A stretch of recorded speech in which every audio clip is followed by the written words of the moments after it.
goes and gone. Driving. What up, everyone? Welcome to Twin City Sports Talk. Just me today, no Trevor. We're going to be going through the wild game from last night and talking some Viking stuff today. Few trade possibilities. I don't know, maybe in the air. Two possible ones. We'll talk about how real they are. Dexter Lawrance, defensive tackle from the Giants. They agreed on allowing him to seek a trade out of New York. And then just one, I think, yesterday, Kenny Moore from the Colts, 30-year-old corner, has had a very good career so far with Indianapolis. Before we get to anything like that, we're going to talk about Jen Prouty and Athletes Edge Performance Consulting out of Brookings, South Dakota, working with competitive and elite athletes across a variety of sports like hockey, wrestling, and football.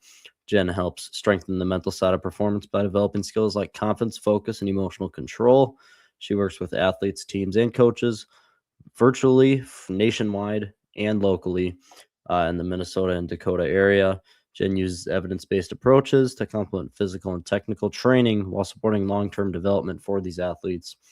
And another thing, NFL, like 2 weeks ago, just released that every single team in the league, every organization needs a mental performance consultant, just like Jen, in the building. So, Jen, you go get the Vikings job. That'll be good for you. But athletesedgepc.com, and there's her phone number and socials to get in contact with her. Thanks for sponsoring Athletes Edge. That's the ad read that we got for today, and it's a dang good one. So everyone go talk to Jen. She has a lot of good stuff to offer for everyone. Vikings talk today. What we got is two trade possibilities. First one, Dexter Lawrence from the New York Giants. Now, this is, in my opinion, very much out of reach. I don't think there's any chance. There's always a chance. I mean, the Vikings defensive tackle room right now, interior D-line, it's very young. Jalen Redmond, Levi Drake Rodriguez, Tyree Ingram Dawkins, and then from there, it's kind of a crapshoot between Elijah Williams, Taki Taimani. So, very young. It's very young. Now, a lot of guys, a couple of them have proven themselves very well and in a big way. Talking Jalen Redmond, Levi Drake Rodriguez, but it's not the depth you would hope. And a lot of question marks going in. Tyree Ingram Dawkins was one of the best athletes in the draft last year, showed some stuff, got some good, a good amount of time for being a 5th round draft pick last year. Was in a fair amount on that defense, but with Brian Flores' defense, you're going to be in a lot either way. So we would love to have a little bit more depth at the defensive tackle position. All right, so as of April, Dexter is in the 3rd year of a 4-year, $90 million contract extension with the Giants. So it would be one more year with him, and average annual salary is $22.5 million. That is quite a bit. Or I'm sorry, there would be 2 years, 2026 and then 2027. The base salary is $18 million this upcoming year, $18 million the next year. The 2026 cap hit with the guaranteed money, if you were to trade for him, $26 million. And there is the reason why the Vikings will not get Dexter Lawrence. It's a fever dream. It's everything that the Vikings could use and want. And believe me, if they could get him, I would pound the table to get Dexter Lawrence. I mean, Sexy Dexy's been doing it in the league for a while now, and he will not stop. He is easily one of the best defensive tackles in the league. Him paired up with Jalen Redmond, with our guys on the outside, Dallas Turner, Jonathan Grenard, that defensive line is one of the scariest in the league, probably close to the scariest in the NFL. So it is a big question mark if you were to get him, but that's the problem, is it is costing you $27 million. Plus, we haven't even talked about the compensation back. You would easily have to give up one of two things. One would be your 1st-round draft pick, number 18. The Giants would then have 2 first-round draft picks. You would give up that pick. Probably, it could probably just be a 1-for-1 swap, or it would be like a 2nd, 5th, and a 2nd, 4th, and a 7th or something like that. You'd have to give up an early draft pick no matter what. And there's just too much riding on this draft, on this whole offseason. With the money situation, the Vikings have $4 million left right now for free cap space. Like, so that's not good. That's not good at all. They're not doing good on money either way. So this would be well, I don't want to say catastrophic move for the Vikings, but there's just no world the Vikings do make this move at all. The two big reasons: $27 million per year. Well, for this year in 2026, and then two, you're gonna have to give up the first round draft pick or a second round pick. So it's something that I would love. It would be so fun to watch, but realistically speaking, the Vikings, no, they do not have a chance at Dexter Lawrence. As fun as it would be, believe me, that would be probably the best defensive line of my entire life. I mean, early 09, 10 was pretty good with Allen and Robeson and the Williams brothers, but Williams Wall, whatever the nickname was, either way, it would be scary, but no, I'm good. And the chances of the Vikings making this move is close to zero. All right. Now we're going to talk about one that's definitely a bit more realistic. And that is Kenny Moore from the Colts. And as we're talking, I'm going to look up his contract. His contract right here. So this is from Spotrac, which is probably the best, website out there for contracts and everything you want to look at for that. But either way, 2026 was, so if the Vikings were to trade for Kenny Moore, this is what it would do to the team. The Vikings are going to be selecting a cornerback, well, either in the first or second or third round. It'll be a first or second day draft pick. And so what this does is now you have your cornerback room completely solidified for next year. Yes, you would probably still select a guy later in the draft for a little bit more younger depth. But for this year, your cornerback room would be perfect. Isaiah Rodgers, Byron Murphy, and Kenny Moore. And the best thing, we've been talking about it all offseason, is if you do get another corner, whether it be the draft or a Kenny Moore, swing a trade that way. If you were to do that, you could kick Byron Murphy back inside on the slot. That's where Byron Murphy strives, and that's why he had such a great 2024, which got him this huge payday last offseason. He wasn't so great this year because we were only two corners deep. Then you had to rely on Jeff Okudah on the outside, and that does not work. So Byron Murphy couldn't hold up on the outside, and so that's why he looked bad this year. But if you were to slide him back to the slot and let Kenny Moore and Isaiah Rodgers hang on the outside, this defense climbs significantly on my, list of favorites here, or best defenses in the league in total. But back to Kenny Moore. He signed a 3-year contract in 2024. 2024 was only a $4 million base salary for the year. 2025, $3 million, which means obviously this year the Colts pushed all the money into the future. $9 million, $9,490,000 contract for this year for the base salary. And then also you have to worry about the whole the signing, proration, and the restructure that got pushed the $950,000. And there's a lot of things, but all in all, the cap hit for Kenny Moore, $13 million this year. So, and I know I just got done talking about how, well, we only have $4 or $5 million, so that's why we wouldn't swing a trade with a Dexter Lawrence type. But this is definitely a little bit more likely, because what you could do here is you could extend him and push this money into next year. If you really wanted to make this move happen with Kenny Moore, that is definitely an option you could take, where you trade for him. It's going to be a $13 million cap hit this year, but you sign him automatically for another year next year, and then you make this year the $3 million or whatever, $3 or $4 million. That's the contract he's been on for the last couple of years, and then you push all the money until next year. That's one option.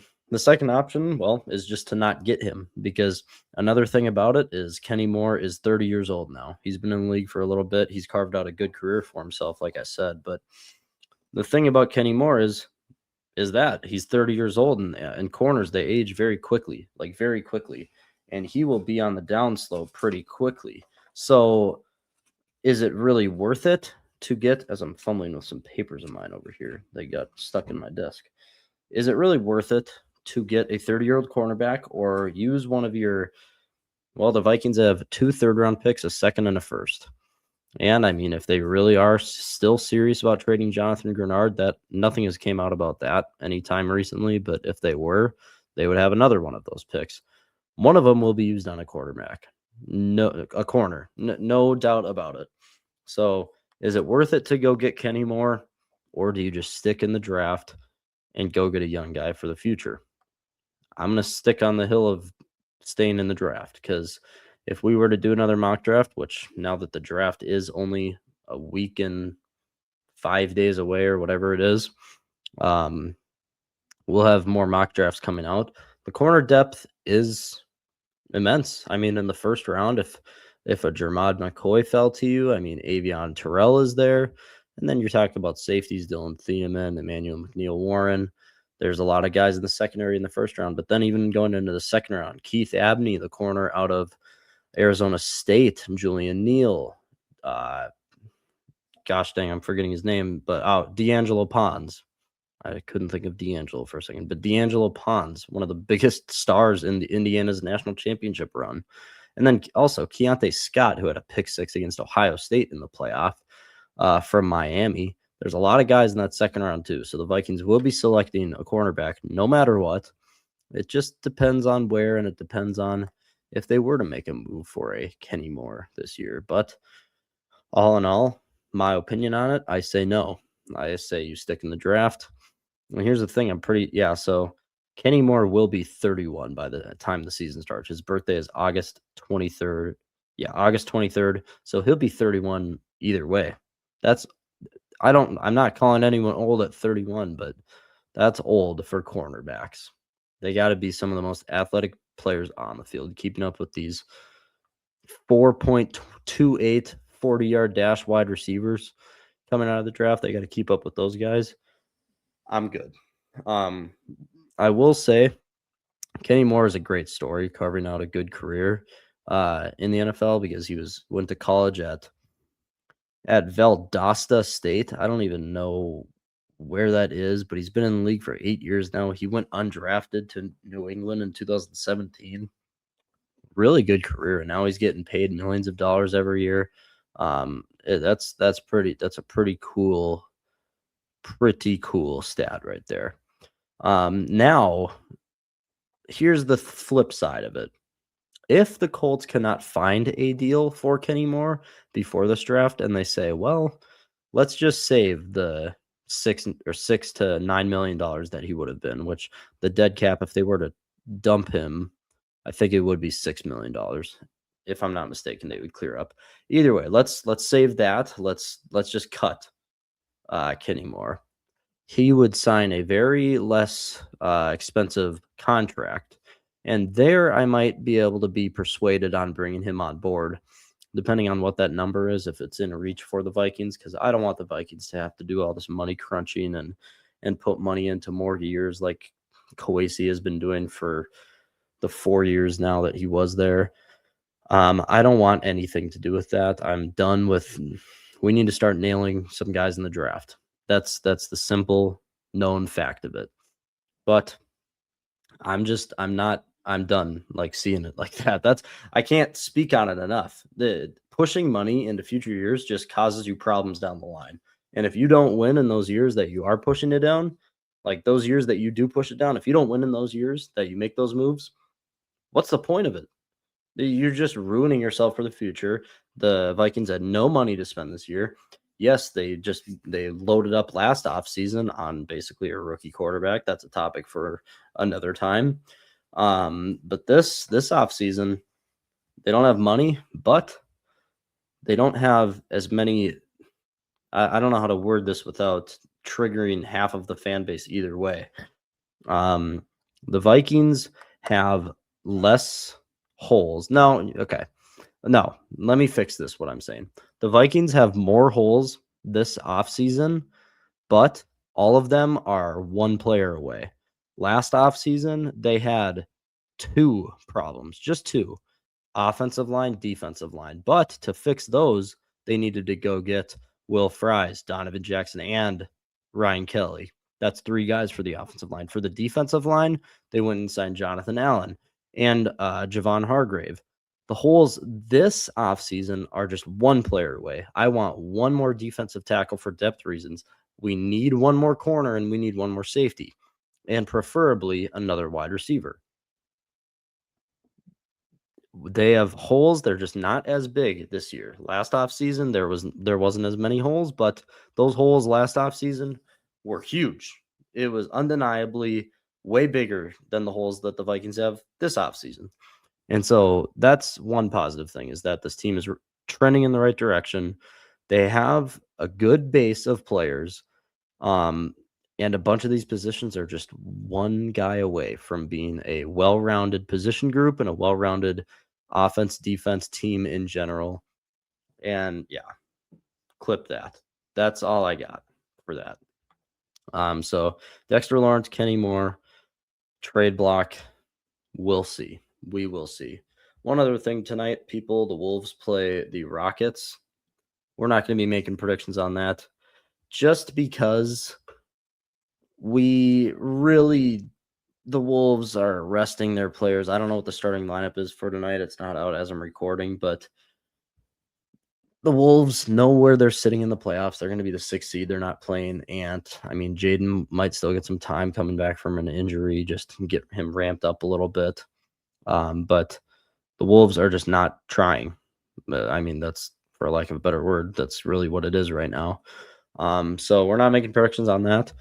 But I do got to pop up from the heartbreaking loss yesterday. Wild lost a very physical, very, very physical game against the Dallas Stars. And I'll say it, this has set up this playoff series with Dallas to the max. I mean, this playoff series is going to be everything. And I am very nervous going into it because this Wild team is pretty easily the best Wild team that the Wild have put together in my life.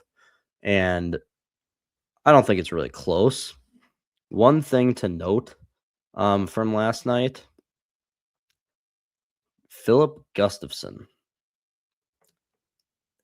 Do we need to start thinking Jesper Wallstedt in the playoffs? Because Philip Gustafson had a negative 3.11 goals saved above expected tonight, which is basically, this stat is basically how many goals should the Stars have scored on Gus last night with the high danger chances. It's basically like the conversion chart of how many should have gone in. Negative 3.11. So realistically, the Stars should have scored 8 goals last night.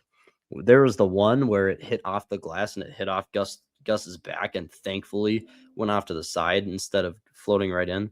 And in those types of situations where Gus doesn't know where the puck is, it's really starting to tick me off because Gus has the awareness of like a pigeon. I see, like, I don't want to crap on Gus. I've loved Gus and I still do. I have confidence in him in the playoffs. But in these situations where he doesn't know where the puck is, whether it be in the air or just kind of anywhere, one thing you need to do, Gus, just sit your butt in the net, in the goal, so this stuff doesn't happen. Gustafson, I think it was the Tampa game where it hit off the boards and then came back off of his pad, and then it set up the Tampa game winner with like 3 minutes left, where the Tampa dude slapped it home with no restriction from anyone. He looks like a pigeon out there when the puck is in no man's land where he doesn't know where it is. Gus doesn't. That really worries me. It's not a huge thing because it doesn't happen very often. But last night, Gus, negative 3.11 goals saved above expected. Horrible. And also, I haven't been a big fan of Jeff Petrie, but I've been okay with him playing instead of like with Zach Bogosian being out. Petrie is horrible. This experiment sucks. He cost one of the goals last night. May have cost the game, depending on momentum and everything like that. We need Bogo back and I'm not even a huge Bogo fan in general. But Petrie last night, that was horrible. Where you get the puck taken behind your own net because you're trying to skate and make your own play and make your own pass. No, you should have. Jared Spurgeon was just up ice from you with no one around him. Just get the puck up and don't try to be cool with it. Jeff Petrie, never do that again. And me personally, I don't want to see Petrie in a Wild sweater again this year or ever. That's harsh, but I'm sorry. Either way, our predictions last night, Trevor said the Wild would win. That ended up being wrong. The Wild would lose. So as much as that hurts to say it, yeah, I'm correct. We both said they would win 3-2, which one-goal game. We kind of all expected it to be a shootout, a just freaking really good aggressive game. And aggressiveness, that's where I went with my player prediction. The Wild would have 4+ penalties. Like they ended with 6. Very, very physical. I mean, I haven't seen that physical and chippiness in a game in a long time. Probably since the Wild and Stars last played in the playoffs back in 2021 or whatever year that was. So this playoff series, super nervous for. Like I'm genuinely really nervous for this game. But yeah, I can't even talk. We'll talk more about it on the show, but I cannot express how nervous I am for this playoff series. And I don't have a good feeling about it. And I'm not saying that just because last night, honestly, the Wild pretty much dominated last night. They dominated time of possession in the offensive zone. I mean, Dallas just didn't have as many high scoring chances. I guess Gus's negative 3.1 goals expected against or whatever the stat is. That kind of proves my point wrong there. But either way, the Wild still did dominate time of possession and just time with the puck. And the Wild were more aggressive and hitting bigger. You could tell is getting to the Stars, but either way, I got my prediction, and Trevor also got his prediction. I should have fought it a little bit. I thought this was probably a layup in any case. Kaprizov and Boldy would each get a point. That happened very easily, but either way, 1-0, 0-1 for Trevor. We both gained a point. Still tied 68-68 in the point category. And a little update. We made Twins predictions on the show yesterday or the day before for this Twins Blue Jays series. I'm recording as the Twins game is going on right now. I predicted, and what we do is each of us pick a game to predict in each series. So I picked game 1. Trevor picked game 3. I said the Twins would win 5-2. Right now, the Twins are up 4-2. Ryan Jeffers hit a 3-run bomb in the first. But right now, it's in the bottom of the 4th, and the Blue Jays just scored a 3rd run. Vladdy Guerrero doubled. Jesus Sanchez doubled. Davis Schneider doubled. Andreas Jimenez singled. That's 3 runs, and not looking good for Sim right now, but my player prediction was Patrick Corbin would go 4.1 innings pitched or lower. As of right now, it's at 4.0 with 85 pitches in. Twins have scored 4 runs in 4 innings, so we'll see when he comes out next, but that prediction could be looking good, but that's just a little update. And for people that are watching the Masters, I definitely have been not going great for me. And I'm not going to lie to you people, I messed up. Trevor and I both predicted a winner. Trevor just said Scotty Scheffler, which after day 2 here, Rory McIlroy is really pulling away. He has the largest lead in a Masters tournament ever after day 2. So not looking good for anyone, especially my guy. But Scotty, I think, is even right now if I'm remembering correctly. But I picked Colin Morikawa, and my mistake here is obviously I didn't know this. I did know it. I just didn't think of it at the time. As Colin's battling like a back injury for the past like 3 weeks, and it was really stupid of me to pick him. Yeah, that was my winner, and I'm not happy about it. So there's my little vent about the Masters, but it should get fun. You're either going to get a back-to-back win from Rory this weekend, or you're going to see a classic Rory McIlroy, well, folding or collapse, really. So, yeah, it should be fun. A lot of sports happening this weekend. Wild play again tomorrow night. Twins entire series against the Blue Jays. Hopefully they can go win that. Either way, people, tell me in the comments what you think about these Vikings trade ideas for Dexter Lawrence, Kenny Moore. We'll have more mock drafts soon. Vikings draft is in a week and a half. And for us, for me, Twin City Sports Talk, make sure you guys follow the YouTube, Instagram, TikTok, and Spotify. And I see you guys tomorrow. Bye-bye.